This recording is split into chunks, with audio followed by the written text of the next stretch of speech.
ምሕረት ደጅ ሄዶ ያፈረ ማን ነው ወገኖቼ? እሷ ለምኗት ድረሽልኝ ብሏት ከልጅሽ ከወዳጅሽ አማልጂኝ ብሏት ምስጢር ያልተፈታለት ቋጠሮ ያልተበጠሰለት የተሰነጠቀው ያልተጠገነለት የተሰበረው ያልታደሰለት የፈረሰው ያልተጠገነለት ማን ነው ወገኖቼ? እንዴ ከጥቅስ በላይ አይደለች እንዴ እሷ? ምእመናን እኔ አንድ ተአምራት ልንገራችሁ። በዚህ በዓለም አቀፍ ታላቅ መጽሔት ላይ የወጣ ተአምራት ልንገራችሁ። እየሰማችሁኝ ነው? ለኔ አትታዩኝም። ተስሙኝ አትስሙኝ አላውቅም። አንድ ተአምራት ልንገራችሁ።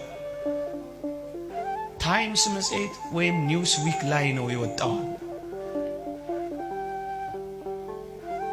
አንድ በአረቡ ዓለም የሚኖር አንድ እጅግ የከበረ ባለጸጋ በአንዲት አረብ ሀገር ሊባኖስ ይመስለኛል የእመቤታችን የቅድስት ድንግል ማርያም ቤተክርስቲያን ባለበት ድንቅ ድንቅ ተአምራት እንደሚፈጸሙ ይሰማል። ይልቁንም ልጆች ላጡ ስለት እየተሳሉ በልጅ እንደሚባረኩ ይሰማል። ከዚያ በኋላ ምን ያደርጋል መሰላችሁ? ይህ ሰው ወደዛች ሀገር እጅግ ባለጸጋ ነው። ልጅ